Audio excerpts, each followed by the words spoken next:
Quick, do it again. Curse. Or just count down from 30. I'm Mitch. You can tell. Do you have Are any you hot drinking out takes? of a flat? No, okay. I thought you were drinking out of a flask for a second. Any hot takes today, Andres? We're I putting say this that knowing whole thing on you. Mostly suffering, and we should all give up. Didn't catch a word of that other than we should all give up at the end. Yeah, he's suffering, and therefore let's just do nothing, I guess. Well, it's probably good, because then we would have heard his scandalous takes about how the Little Mermaid can't ever be black. No. The problem with those remakes is that they're creatively bankrupt. True. That's like I think Cinderella was good. That's actually surprisingly good. Like I didn't expect that to be. Oh, it was good. And but then after that, it's like diminishing returns. Jungle Book has some good ideas. Then you get to Lion King and Aladdin, and it's old. I guess Aladdin was the best one. Oh, I remember people saying, I haven't seen any of these remakes, but Aladdin at least did something new to the story. Like it wasn't just a shot-for-shot remake of the old thing that they couldn't live up to. Fair enough. I just when I think about the Aladdin movie, I think the whole point of that is Robin Williams. The whole point of that is to be cartoony. It's not supposed to be. I mean, they could have done a completely different Aladdin story, but they still kept the songs. If they're really going to do that cool remake thing, they should at least not have songs. Do some bold choices like that. But even Jungle Book had bare necessities for no good reason. They're coming for everything. Great song. Just wait. They'll do Hercules. They'll do they'll do Tarzan again at some point, I'm sure. That's goofy. They'll pilfer the shit that no one cared about at the time, like Treasure Planet. They'll do that again at some point. I like that movie. What? Treasure Planet has good bones. I'll say that. But the reason Treasure Planet is good is because Treasure Island is good. Sure. It was fine. This was good. I only saw the movie once, but I remember coming away liking it. I don't remember how old I was. Don't ask me questions like that. 5.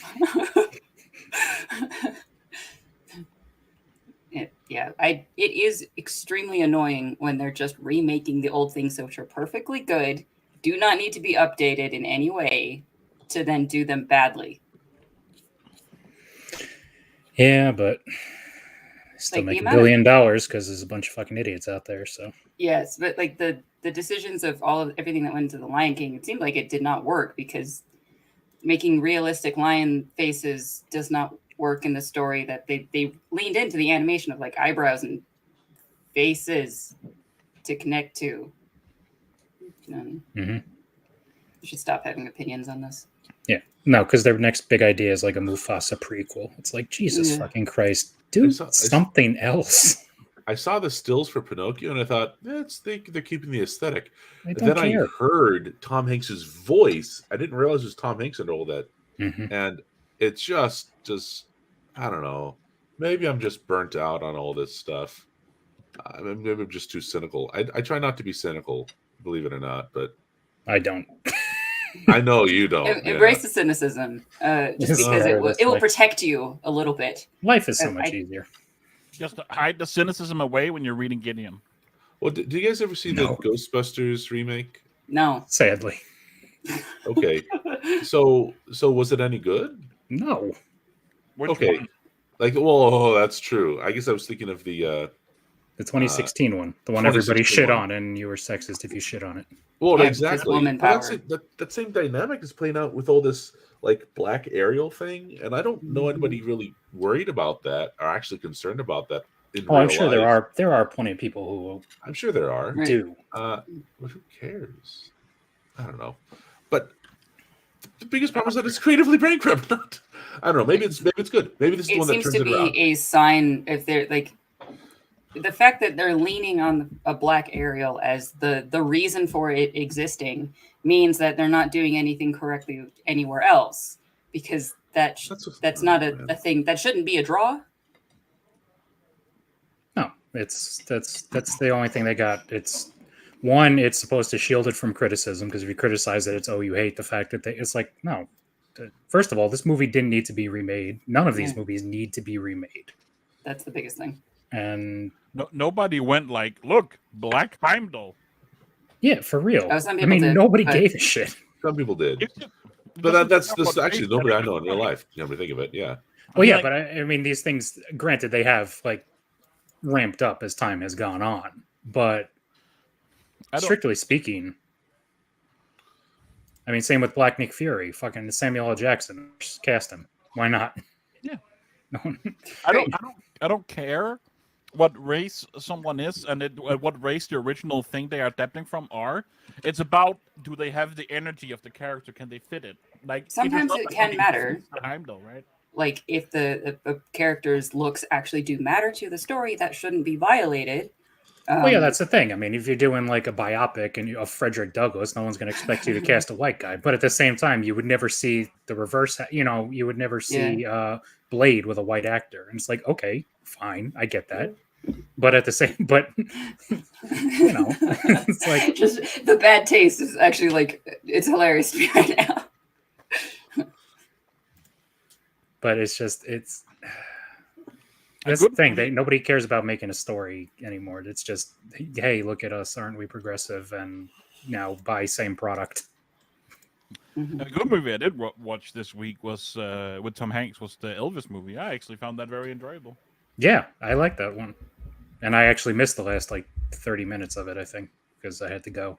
But it was enjoyable up until that point. That's quite good. Quite good.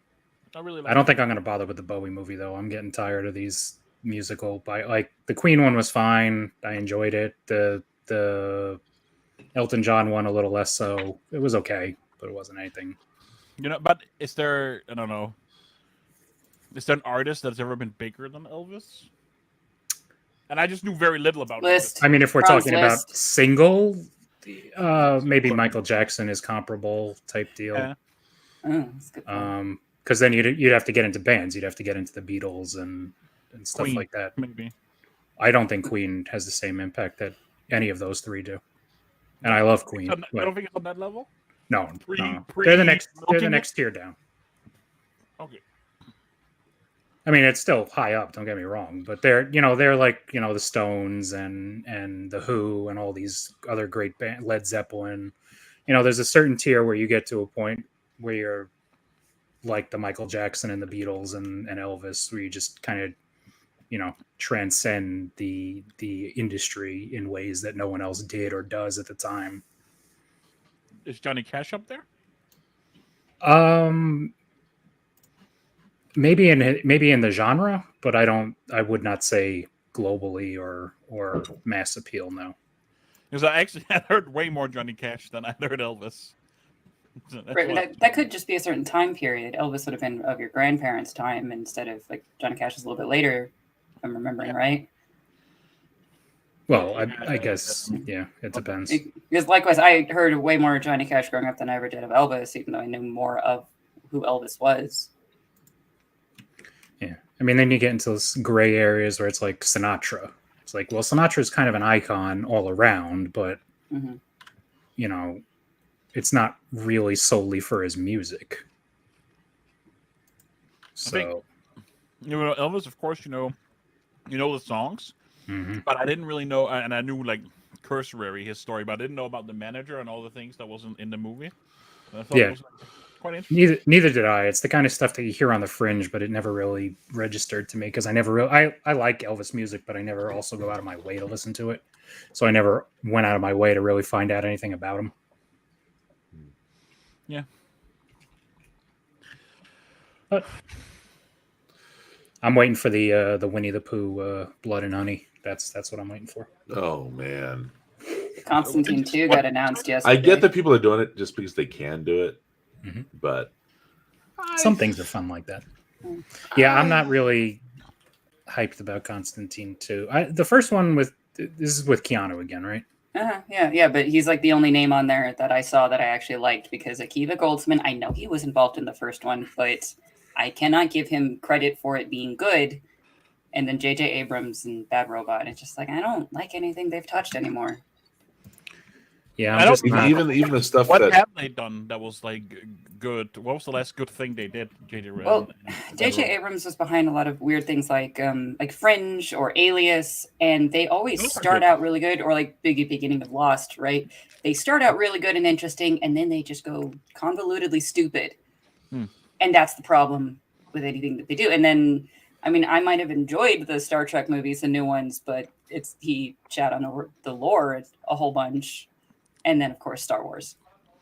The first season of Alias is like some of the best TV. Yeah, I he just just can't really close. like He can't close It gets shit to save his It gets life. stupid so fast. I think already through season 2, it's getting stupid, and then it just spirals. I remember thinking that, like, God, I can't remember how many seasons there were, but like season through 3 or something, I thought it was still worth it as it was changing genres a bit. But apocalyptically stupid.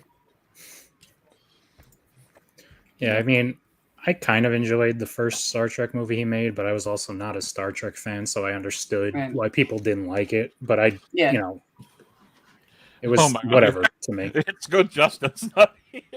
Well, that's the thing. It falls into the same trap as all the Disney remakes. Like you're doing it to do it.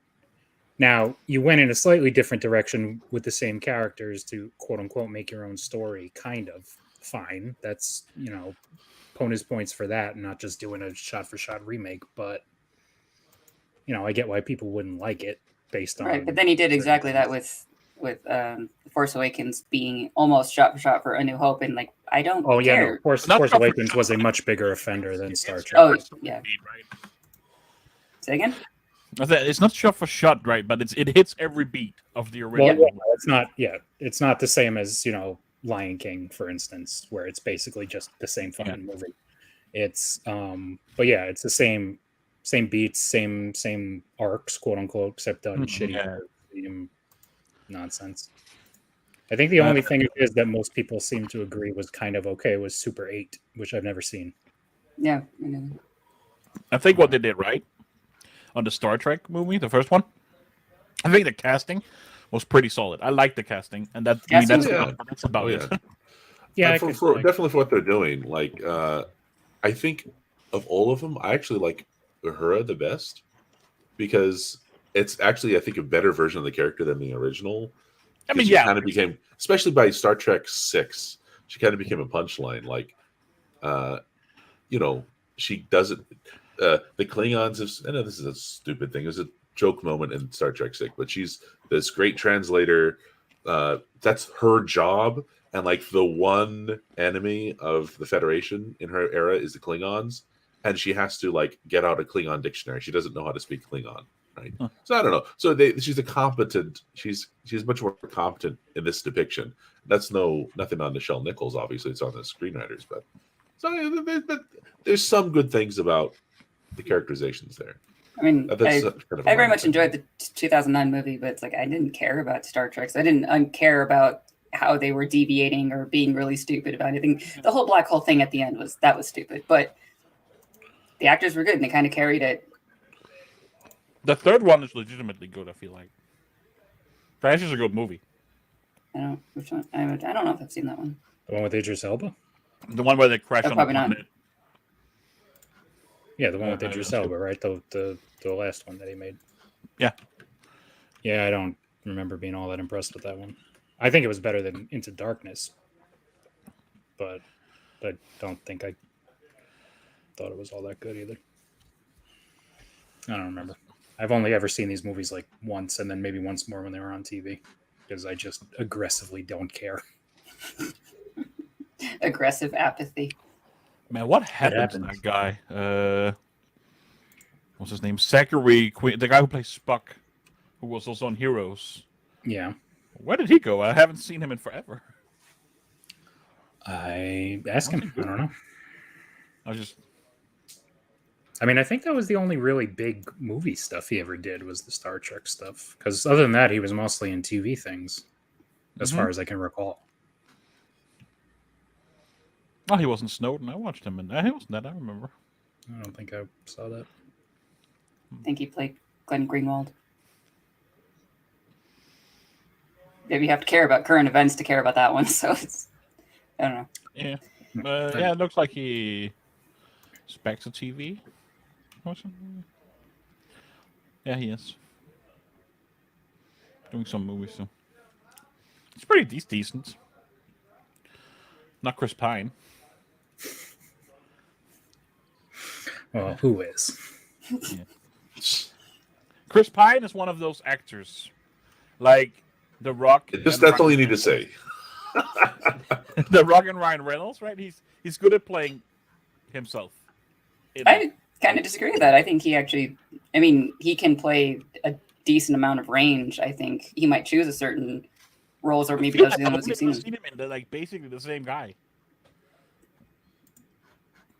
Not much of a difference between Wonder Woman Chris Pine and Star Trek Chris Pine. There's not much difference. It really isn't.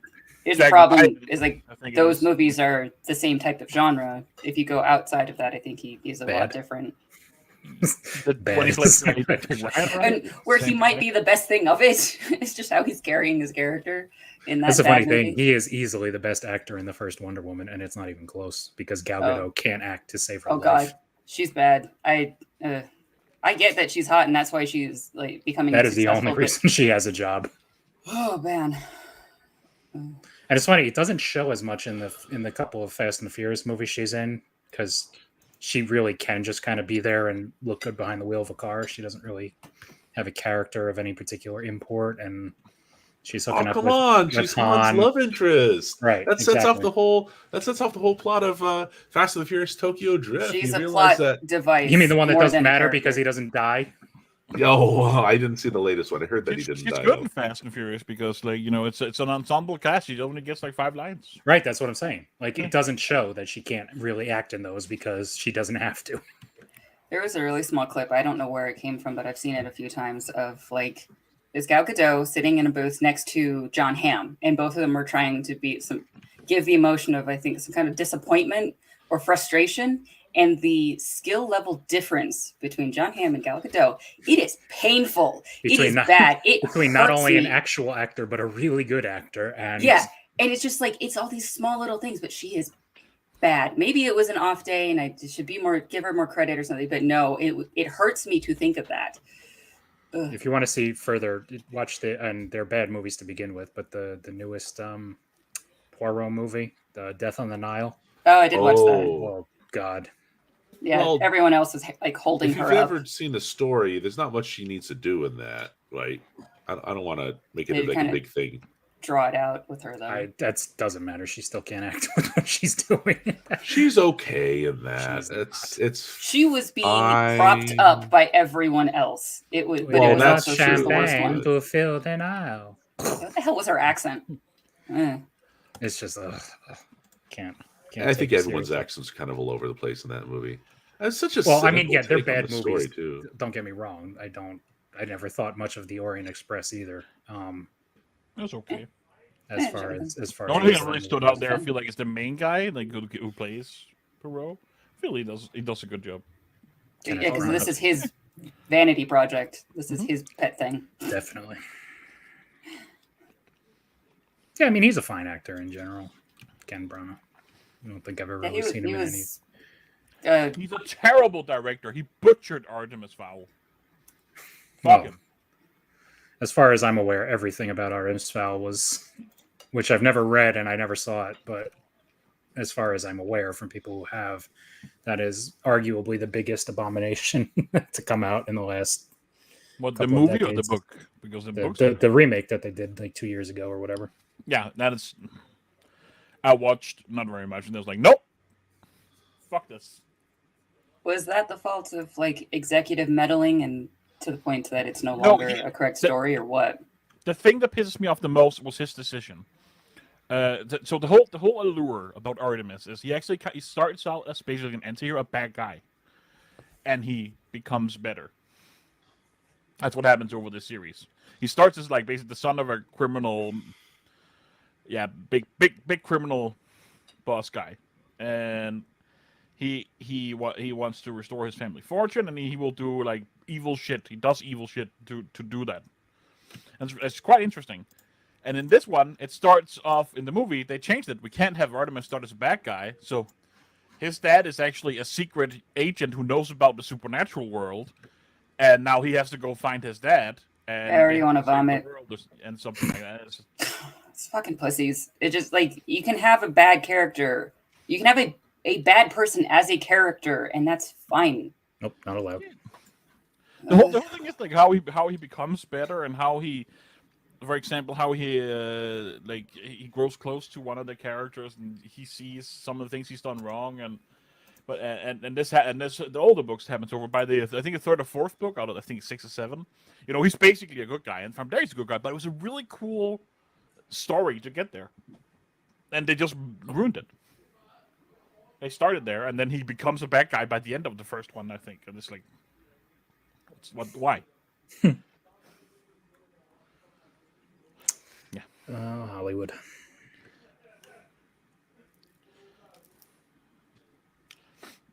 Can't believe I'm the only one who read them.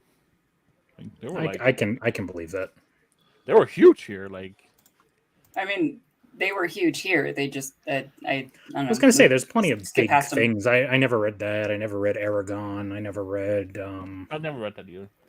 I mean, I never read the Twilight and 50 Shades of Grey shit. There's plenty of big things that come out that I'm never going to read because no. I never read those either, but I'm gonna read Twilight. Well, of course you are, because at some point, because you're a bad person. I just missed that whole fad, and I thought it would be interesting to like. It's okay to miss fads. You missed the Pet Rock fad too because you weren't alive. You're gonna go out and buy Pet Rock. Actually, good idea. Okay, how you spend your kronar or whatever the fuck it is you have in Sweden is your business.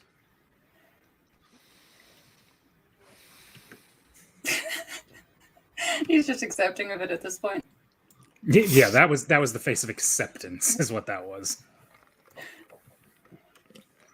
Yep.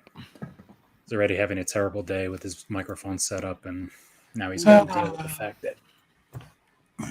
that EG exists. Yeah, well, he ain't stopping that, so you might as well be Swedish. Man, it's too bad Justin's not here. Harrow just finished it. We'd still be on Star Trek. It would still be yelling at you. At me? For what? Not caring about Star Trek? Yeah. No, because you said the first one was actually like not. It was enjoyable if you don't give a shit about it. Yeah, the first one was fine if you didn't care about it. I think even Justin would acknowledge that. Yeah, the problem with Justin is that he cares about it. I was going to say, I understand why people liked The Force Awakens, but it doesn't. Do you? Yeah, I comprehend it. It's not hard to see why people like it. What is hard to understand why people like? Oh, Force Awakens. Okay, I was thinking the third one. Okay. The third one you can like if you just want to watch a train wreck and you're like, I'm dead at this point inside, so fuck it. Somehow Palpatine returned. Yeah, if you're drunk off your ass, you can laugh at that line. Talk about creatively bankrupt. No, there's plenty of things I don't understand why people like anymore. Phase 4 specifically. I don't know what people get out of that. What do you mean, Phase 4? Marvel. Okay. Everything that's happened post Endgame, with the exception of No Way Home, it's just. Really? I mean, I'm baffled by it, but that's my setting it already. So I know. WandaVision didn't do anything for you?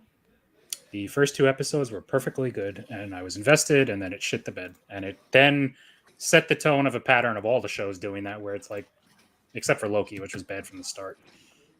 What? Loki was bad? Yeah, Loki's terrible. No way, man. They don't care anymore. They don't. This whole multiverse thing was a bad idea to begin with, but if you're going to do it this haphazardly, fuck it. I don't give a shit anymore. Stop asking me to be invested. You don't care. You all want to tell your own stories. You all don't care about what the other person's doing. You're just making a mess. Fine, make your mess. Don't ask me to tell you that you're made a pretty mess that I need to put on the refrigerator, though. Because that ain't happening. So what's your opinion on She-Hulk? I am watching a podcast that watches it and shits on it, and I'm having a grand old time. But I'm done watching this. The only thing I care about, quote unquote, from here on out is Guardians 3. I have investment in those guys, and after that, Guardians Christmas special. Yeah, no, that's not happening. There is not a excited single about Christmas special that's ever existed media-wise that's been worthwhile. The Black Mirror It's- one was pretty good. The Black Mirror one is amazing. It's some of the best television I've ever seen. Yeah. It's got John Hamm in it, so you should give that one a shot. Well, I would have to He's actually. superb. Well, He's Black superb. Mirror. See, Black Mirror. That's one of those fads that I didn't catch. I never watched any of it. You should. The stories are, I mean, they're mildly connected, but only by tangential details. I was going to say, aren't they mostly vignettes?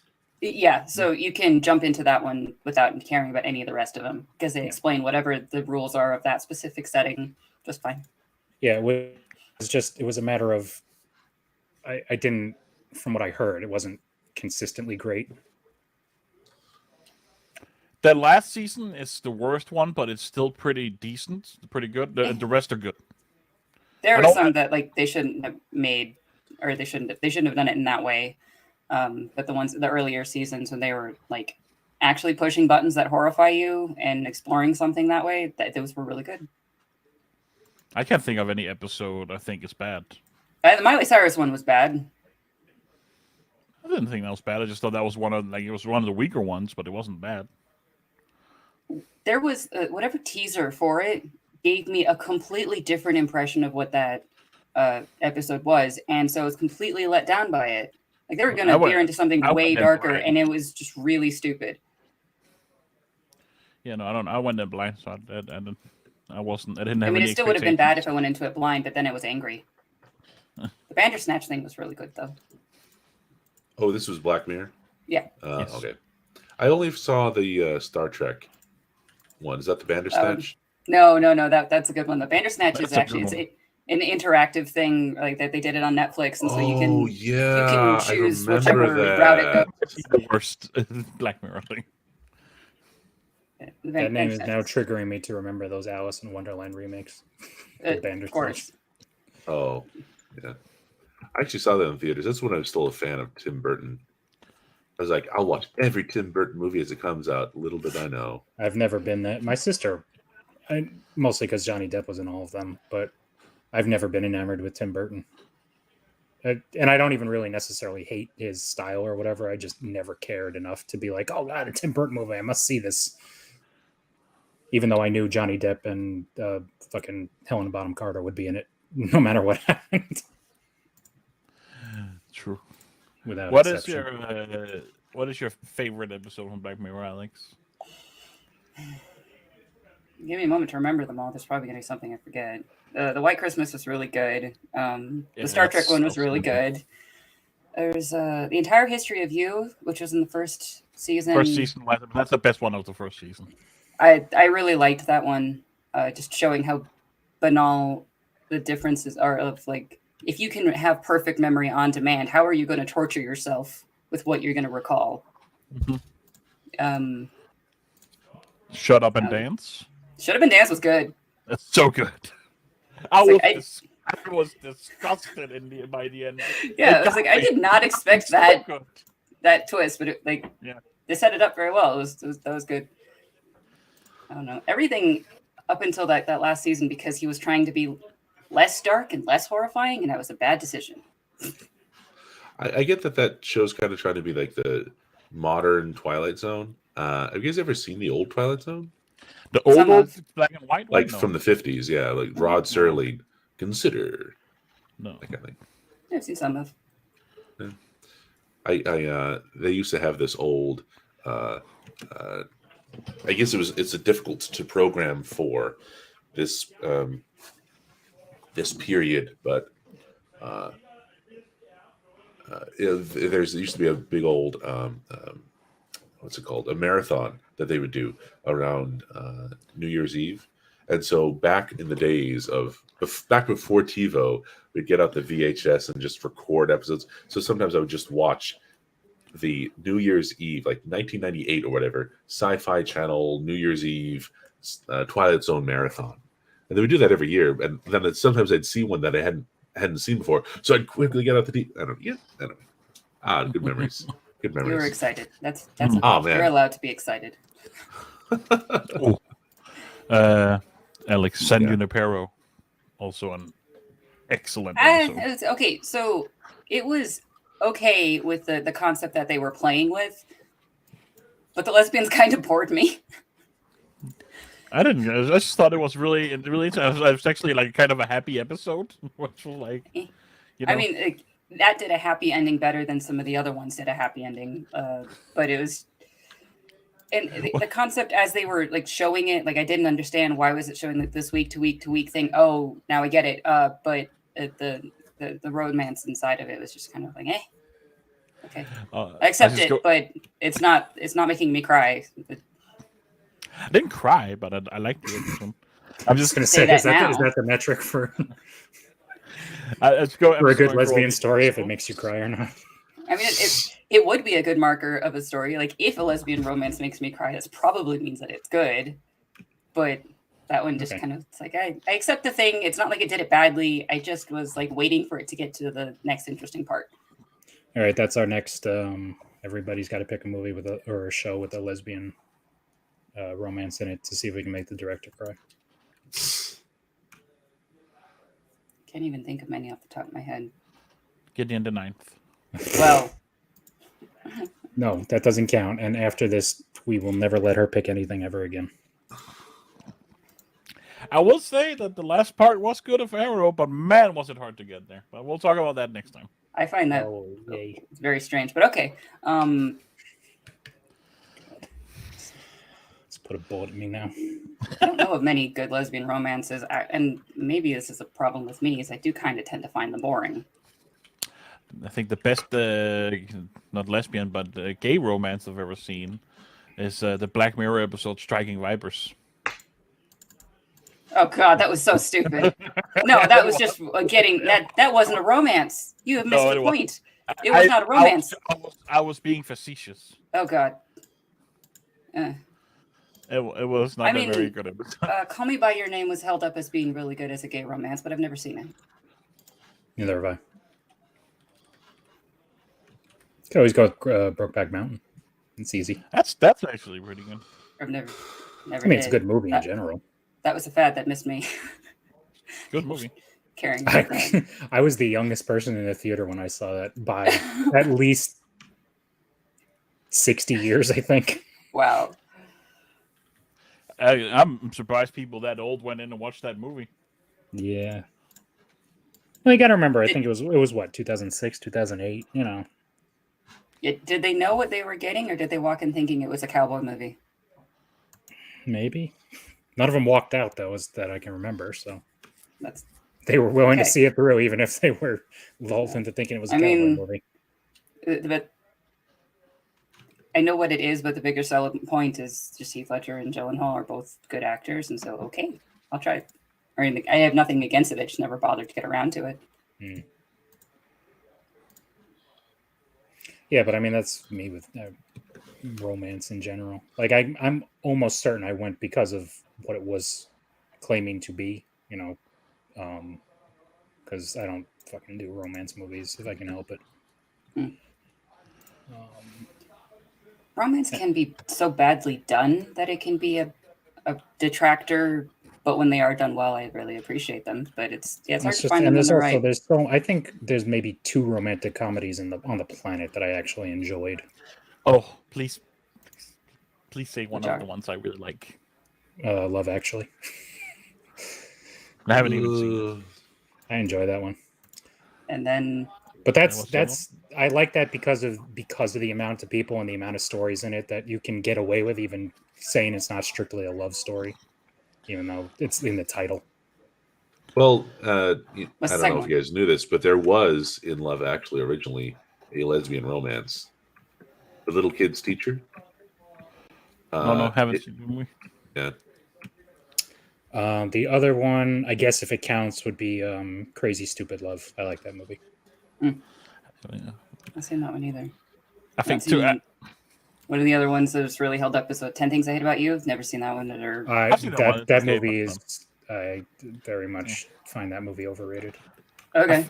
I think my 2 favorite rom-coms, and I actually kind of have a soft spot for a lot of them. Ugly Truth and Friends with Benefits. I think both of those are. Oh yeah, I like Friends with Benefits. That wasn't bad. I don't think I've ever seen Ugly Truth. Hathaway? What? What was that? Friends with Benefits. Is that Hathaway in that? No, Mila Kunis and Justin Timberlake. Oh, okay. Yeah, that one wasn't bad. Justin Timberlake, the Harry Styles, that was actually good. The Harry Styles before his time. Yeah. It's always one of a generation. He's a very talented artist. I haven't listened to many of his songs. But in terms of acting, that ain't really it, Chief. Like Justin, like he's actually good at acting. Harry is not. Happens. Yeah. Oh man. Yeah, I think that's it for rom-coms. I mean, there might be one or two others out there that I'm not thinking of because, again, it's just not my thing. But yeah, I'm not sure if I like the rom-com, the comedian part of it. Like, romance. Well, I mean, the problem is something else. By now everyone knows the cliche of it. It's like most of these stories are just if you actually acted like human beings and talked for 5 minutes, the central strife doesn't happen, and there's no need for a big thing at the end. It's just that's the problem with most comedies. Like sitcoms always have that problem, right? And but a comedy can play by stupid rules. It gets really grating when it has it gets when the you're leeway too. Anyway. Romance thing, and they're. I don't care about these people who are going to be stupid in their relationship because they pointed out that they're stupid, and I'm not going to. Because they have no communication skills. Yeah, and I'm not going to cry when that goes south because they cannot communicate it. But like, so a comedy can play by different rules like that, and it's not as grating. But I think romance needs to be done better for me to enjoy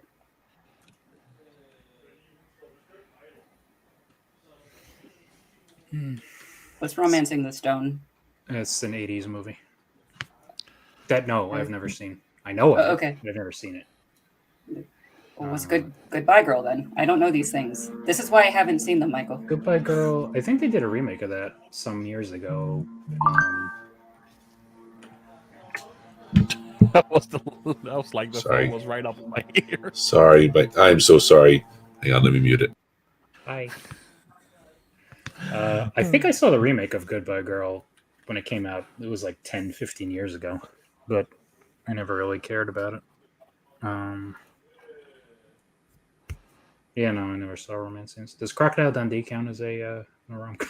I've never seen it. It doesn't sound like it. Crocodile Dundee is such an interesting movie. Part of one of the things I love about The Mummy is that it was a romance done well. I appreciated the whole thing. Yeah, but nobody's calling that a rom-com. That's just a straight action movie. But it has those points into it, and so it has all of these things that I enjoy all at once. Yeah, the first Mummy's a good movie. I enjoy the second one, but it's not nearly as good. Yeah, the second one was good, but it wasn't. Was not quite the same level. And I never bothered with Tomb of the Dragon Emperor. I was like, you have completely and utterly missed the point of why I go to see these movies. So no, thank you. Yeah, I did watch it, and then I regretted it. And then I forget it exists briefly. And I never saw the remake, the Tom Cruise one, where it's supposed to be in the dark universe, which they tried like 3 times to boot up and never caught on. I would really enjoy if they did do something like that. I like all those types of tropes of Halloween and shit like that. I mean, yeah, there's ways to do.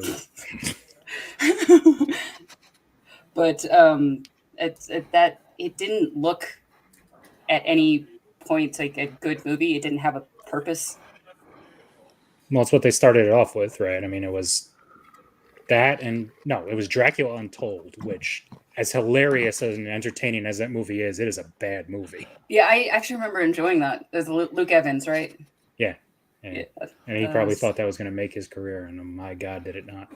Well, then he was Gaston, and I'm sure that probably did better. Yeah, that did better, but I mean, I think that was the last thing he was in after Dracula Untold. I see him pop up in some random things once in a while, but like that, yeah, Dracula Untold. That movie was more fun than I expected. Their logic to blindfold the whole army because men don't fear what they don't see. Oh, peak military strategy. So amazing, stupid. Absolutely amazing. I did actually enjoy the romance in that movie. And then at the end of that movie where Charles Dance is like the Nick Fury, where he's like, oh, we're going to start some shit now. It's like, you guys are trying way too hard. I appreciate that you exist, but oh my God. You have squandered everything. The Hugh Jackman Van Helsing movie. I love that movie. It's so dumb. That would have been a better way to start off something like this.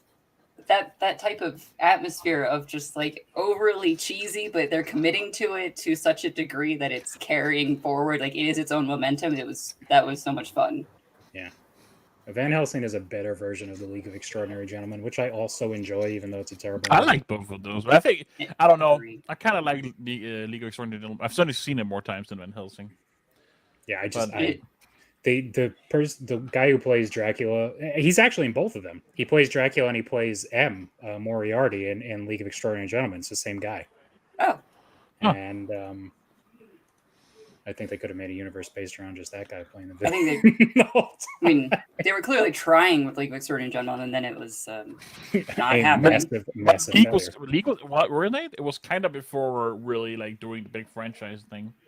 But they were trying to boot up something. There was there's this ensemble cast of both people and characters, and they wanted to start doing more spin-off things, and then at the end they tease him coming back to life, so they had an idea there to keep whatever, but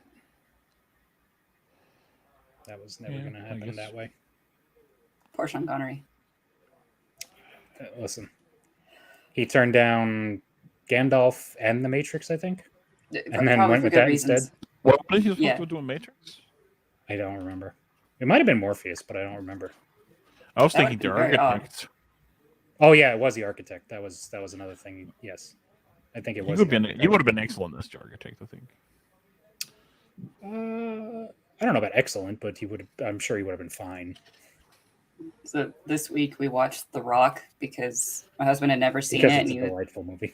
That's a great movie.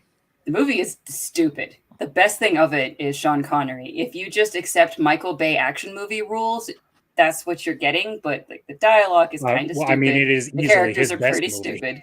It is Michael Bay's best movie, bar none. I think that's fine. But my husband, like, he kept pausing just to cringe over how bad the dialogue was in some points, and that's what you get when you watch an action movie from that era, dude. Like it's sometimes. Yes, sometimes, but Sean Connery was the best thing of it, and Nicolas Cage was not on his A game in that movie. Like he was trying too hard to be Nicolas Cage. It was not working. How dare you besmirch the name of Stanley Goodspeed? It was making me remember. What a name for a character. It is from the right, the fuck the prom queen line. Yeah.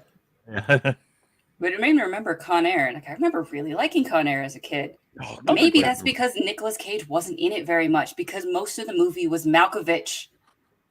No, I wouldn't say he wasn't in it that much, but he wasn't quite as over the top as a lot of the other characters. There was so many people in that movie that very little of it relatively was actually Nicolas Cage. Well, when we go on our Nicolas Cage arc and we each pick 2 Nicolas Cage movies, you can pick Con Air. God, he's so weird. I just think, remember, but the world is better for him existing. And for his movies existing as they do. Some of them. Some might be not a good choice. But, I mean, he makes fucking like 50 movies a year, so there's bound to be a lot of not so great ones necessarily. One of my Face Off is going to be one of my picks. Oh god, he brought up Face Off the other day, and I was just like, I don't know, prepared for this. Such an amazing movie. Oh, it's so ridiculous. Too. I just. Yep. It's gotta accept those like that the whole trope that is those action movies, right? Like the absurdity of them, and then there's a great time. Listen, once you can get over the fact that Nicolas Cage and John Travolta swap faces, wonderful movie. I don't believe you. Oh god, it's so good. I mean, it's not, but it's so good. It's good as bad. Like you can enjoy bad things, but it has to. I don't. Yeah. Nick Cage acted the shit out in that movie, and John Travolta kinda almost did. I was gonna say he has range considering what he has to do. So there Yeah. is that. But my God. Oh, what was John Travolta good in? And don't say Pulp Fiction because I feel like that's cheating. I've still never seen Pulp Fiction, so I couldn't say Grease. that. Okay. I've never actually seen, what was it? Saturday Night Fever, but he's supposed to be good in that. I don't remember that. Maybe the reason I don't know of him much as an actor is because I haven't seen many of his movies. When he was on TV, I think it was Welcome Back, Kotter was where he got his start. He was young, but he was good in that. And Look Who's Talking. He's in that. Wait, what? Look Who's Talking. He's the dad. Where Bruce Willis is the baby's voice. 80s movie. Oh, they're pretty funny. I've seen both of them. Didn't Nick Cage do a baby movie? What was it Raising Arizona? Oh. I don't remember if that involved a baby or not. This is a high quality podcast where we forget the names and contents of movies. I listen. We're better than most people that we even know these names, so let's not get entirely carried away here. Now I got to actually look up what John Travolta's been in to see if there's anything I could say he was qualitatively good in. I did see his stupid Scientology movie by accident. By accident. Well, I was a kid and I was just over at somebody's house and it was on and I kept watching. I was like, what is this thing? I like sci-fi. This is cringy. Oh, that one. Yeah, I've never seen it, but it's a meme. Yeah, it was dumb. I mean, Grease. I think Grease is a good movie. He's good in it. I don't know about good, but I suppose he's good in it. Grease is one of those movies where it's like, I could never get into it or care. Yeah, and I never cared about it. I accepted that people liked it, and it's just okay, but I mean, Pulp Fiction is probably his best movie. Yeah, that's still working through it. One day I'll watch it, but it was okay. It was nice to understand some memes, and that's about it. But it's fine. There were definitely parts of it that were enjoyable. It was just my reason for watching it was more just to understand the cultural impact. I think apart from Reservoir Dogs, which I do like, I've really only ever seen the back half of Quentin's stuff. Like I've never seen Pulp Fiction. I never saw Jackie Brown. I never saw what's the vampire one with Clooney? What? What's a vampire? I think it's Dawn something. Hold on, I'm gonna look it up. Oh, Dawn of the Dead. Nope. Or not that one. It's like the yes, I know what you're talking about. Salma Hayek. Dust Till Dawn. Dust Till okay, yeah. Red Vampire Court is based on. Yeah, the Red Court. Yeah, I remember that now. Yeah, Dust Till Dawn. Yeah. Never saw that. That we'll get to these one day. That one was okay. I feel like it shifted genres a couple times inside the movie, but it came away. Well, it was like as far as I've been told, the first third, you think it's a, just a straight up like Mexican cartel heist movie, and then all of a sudden vampires. That is exactly correct. Yep. Yeah. So now that I'm looking at his work, it's really only 3 that I've never seen. I've seen the Kill and I Bill. guess that one technically doesn't count because I guess he didn't write or direct it, or maybe he did. I don't know. He at least wrote it. He might not have directed it, but there was a quick trivia thing of like he's playing an awkward nerd that no one likes in that movie, but the hot woman is dancing at him, and why? It's like, well, because I'm the writer, shithead. And so, whatever. Mm-hmm. Let's see, other ones I've seen. The Once Upon a Time in Hollywood, I enjoyed. Mostly because Brad Pitt. Yeah, it was. I mean, it was okay. I didn't hate it. I didn't love it. I very much like the end of it. Yeah. It was a very slow movie, and I'm okay with slow movies. But at a certain point, you go into a Quentin Tarantino movie expecting certain things. Yeah.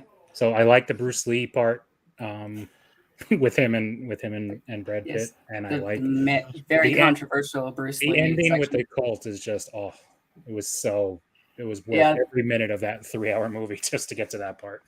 Yeah. I mean, like, I enjoyed a lot of this movie independently of other parts. Of like the DiCaprio arc was kind of fun in its own way, but I was like, because it was so long, and like I kind of forgot about the whole rest of the movie in the middle of his little epiphany moment. And then Brad Pitt being high was brilliant. Is tonight the night? Opening up the dog food and just like, whoa. I think Once Upon a Time in Hollywood or Django Unchained is... Oh, Django was boring. No, it's great. Okay. Django was boring. The entire reason I was watching that movie was basically for Christoph Waltz, and once he and DiCaprio were both gone, it's just like, I don't care. I so don't care about anything else. Jamie Foxx was bad in that. He was a wooden post. Okay. That's a take, yeah. Well, the Inglorious Bastards that wasn't for you either? I think I stopped like part way. Oh God. Oh my God. And that's the better one. I didn't care. I mean, yes, it was better than Django. It was just like after a point of like, I want to go do something else. Man. I hope you pay for your own movie tickets to things. I don't go to movie theaters. Right. That's it would require going outside, and unless it's to go 1 mile to get Indian food, we don't do that. Do you work from home, Alex? You don't. No, so I do go 4 days a week into an office, but it's there and back, and that's pretty much it. And no interacting with anyone while you're there. There and back again, a Colorado Tale by director Alex. I would much prefer working entirely from home, but the people who are very social at work want to see faces sometimes. And so, okay, I'll show up and be grumpy, and then they call me Wednesday Addams, and then they make jokes because there's a show coming out. And like, I like the Addams Family, but I don't know. Yeah, I get more irritated when they call me Wednesday instead of just like dealing with the problems of, you gave me fucked up paperwork. Can you give me the correct ones? Okay, Wednesday. I don't think you're pale enough to be Wednesday. That's what I said. And then they make fun of me for being pale. And it's like, I'm really confused because I'm darker than they are. And let's see, I always thought because my hair is so long that like Morticia was fun. Yeah, but Morticia's got more life to her than you, so you can't be her.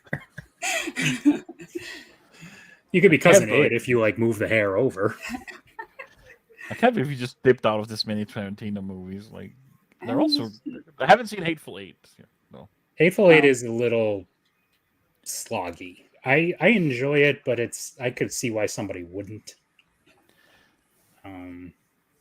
It's an interesting one. To be clear, I did finish Django Unchained, but after those two people died, I just didn't care. I did not care about anything else. There was nothing left for me to be invested in. I think the ones I care about the least, and I did finish them, but that's just because I'm a completionist and stubborn. I was not a big Kill Bill fan. Me neither. I find those movies very overrated. Yeah. They were perfectly anime. So you loved them. That's the thing. They were okay. I knew think it was trying to be, especially the first one. But the thing that anime can get away with is, there's ridiculous power-ups out of nowhere. I do not believe Uma Thurman fighting through like 1,000 people and then going to one of the best fighters in the world and still winning. That to me is like, no, there's no way in hell. I guess I did watch these movies when I was like 10 to 12 or so and never watched them again. I've never been driven to, but at the time, with that level of judgment, it was like, okay. Well, I did think some of the blood spurting was over the top. Kill the bride or whatever. But the blood spurting was very anime. Yeah, and then, wasn't there parts when it actually like did go into an animation style and what's her face background? Yeah, when Lucy Liu. Liu. Her name? Yeah, Lucy Liu. Like when she was a teenager or something, there was I think some sort of more artsy. Yeah. But yeah, no, and I don't think I'm gonna bother with Kill the Bride or whatever that's gonna be. It's just no. Oh yeah, they are doing another one with their daughter Yeah, with Vivica A. Fox's daughter, because of the line, if you're feeling sore about this, you can come after me, and it's just going to be. Well, no, but Uma Thurman's daughter is going to be in it. Like that was one Well, of the yeah, things. no, like, believe I assumed it was Vivica A. Fox's daughter is going to be the one trying to kill her. I didn't think her own daughter was going to be trying to kill her. Yeah, I don't. And sometimes franchises need to stop. Yes. Let's go back to that topic. Often, too many things want to be franchises, and it needs to stop. I mean, I get if it's good and you can continue being good, continue doing things, but way too often it's bad and no one actually just pulls the plug. There needs to be someone saying, this isn't worth it anymore. Diminishing returns. Move on to something else. Can I trade some of the things that goes on for too long for some TV shows that ended too soon and like have them end in a meaningful way? That'll make me happy. Not anymore. If that type of cosmic bargaining worked, then I'm sure that would have happened already. But it doesn't. Or some of those TV shows that just goes too long for some of those that ended too short. That's more in line, I guess. Well, I mean, the problem is the people consuming them. Look how many terrible, and I love Supernatural, but how many terrible CW shows go on for fucking ever. Big true. Even Supernatural there's a charm to the show, and I love it. But a lot of the seasons are not good. They're not. But at that point, you're kind of already... Down, right? Like, I get it with that. You're already kind of... You had 5 pretty solid seasons, right? And that'll carry you through the next 10 if you really like it. But the other shit, like Riverdale and Flash and Supergirl and... the whole Arrowverse. Everything. It's just like, stop. I've heard decent things about the Superman's Retired, He Has Kids show.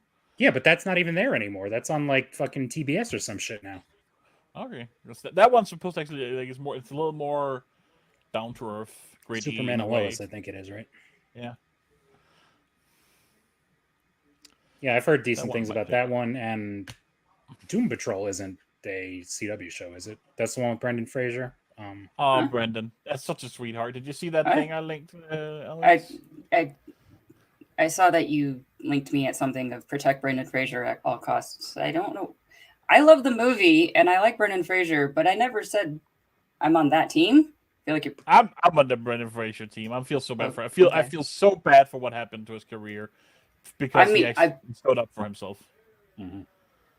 I also wish he had a career because I enjoy watching him, and I'm very excited for this movie, The Whale, that's going to come out, just because it seems to be very strange.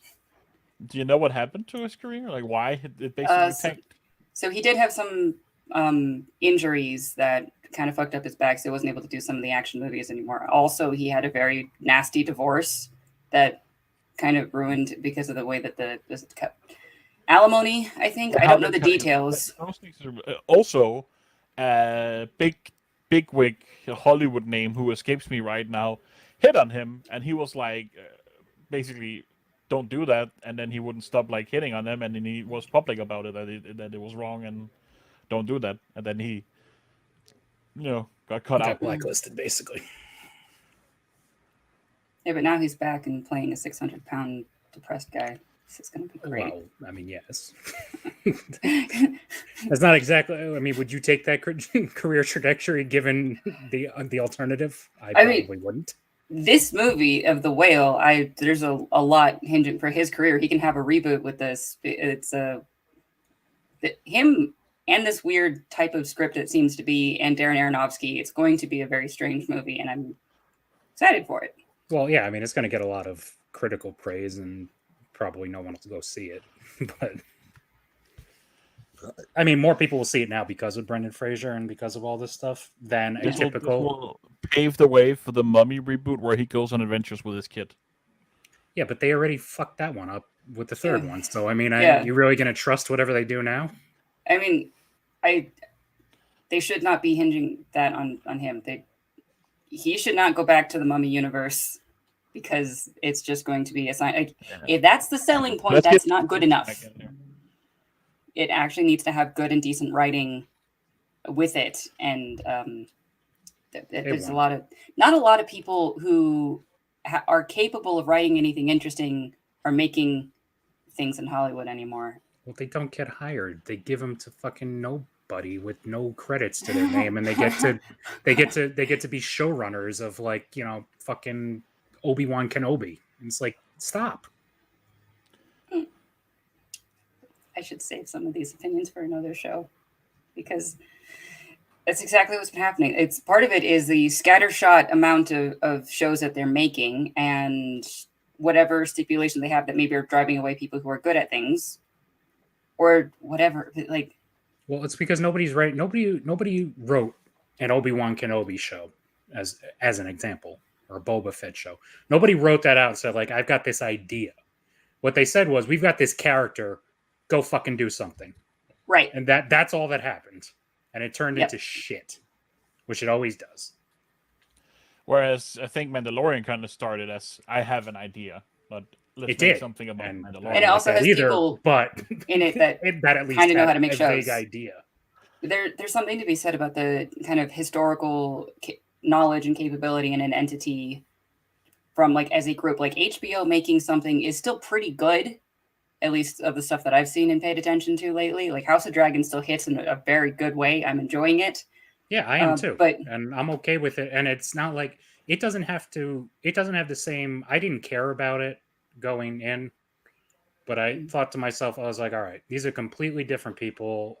I shouldn't judge it based on the other idiots. Fuck it, let's give it a shot. And the only thing I'm pissed off about is the time jump now. But other than that, I'm not really. I think, I mean, I haven't read this book that it's based on, but I am very much enjoying this whole thing.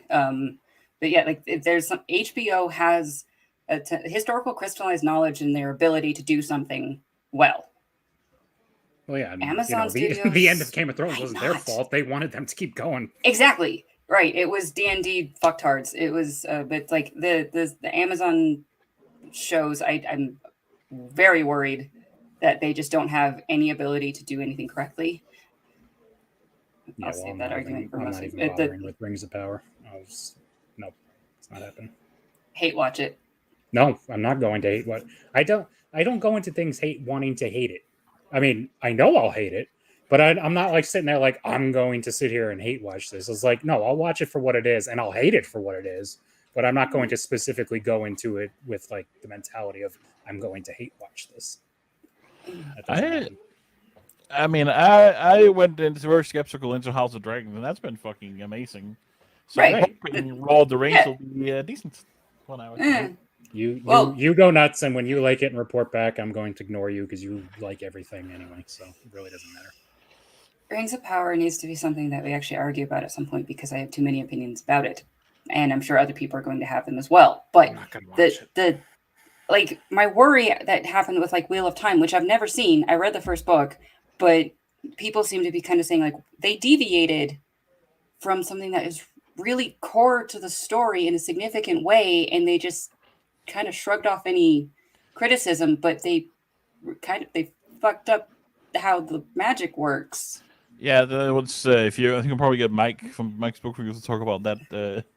But I've only read the first book, first 1.5 book. But yeah, male spellcasters and female spellcasters cannot do the same magic, and they kind of just ignored that in the. And that is a crucial piece of how the magic system works, but they deviated, and I don't know how they're going to get around that. But it also seemed people were saying things of like it was really slow and really dragging, and then it just rushed to the end, and then they changed the backstory of Perrin and having a wife and having to kill her. It's so completely a deviation of that character. Why did you have to do that? Episode, and I did not understand what is the motivation for that. He's kind of a, I would say, depressed kind of character in the books, and I don't know if it just felt like I needed a reason for him to be more depressed. But there's plenty of like he's just struggling with his own self-worth compared to his friends and stuff, and it's a legitimate character story, and why he feels that way. They all felt that way. I thought that was one of the things of like Matt and Perrin and Rand. They all thought that their friends were so much better than them, and they had imposter syndrome to each other. But but they've deviated so much, and they didn't necessarily have a reason why. Like if they had deviated and it was good, it would probably be fine. But they deviated and it was bad, and so therefore, why did they do anything? That's the problem. Some people can. but it's not going to work if no one watches anymore because they went badly. And it was, if they had, like, Constantine movie, the first one, the good one, didn't stick to the lore in the comics, and I'm sorry for everyone who cares about that, but it was a good movie on its own. It was fine. Yeah. But again, there's no reason for this second one that's going to come out. It's not going to be, I don't think it's going to be any good unless they really hardcore, like, stick to a more supernatural horror thing. I don't see how it's going to be anything other than a bad retread. Yeah, like Matrix 4. I haven't watched it. There's people are going to be teaching film classes for decades to come on the Matrix 4 and how much of a clusterfuck that thing is. Oh, maybe we should do something on that. No, but then I'd have to rewatch it. Yeah, and that's not happening. I'm not doing that. I got forced into watching it the first time, and I already didn't want to. And I will never watch it again.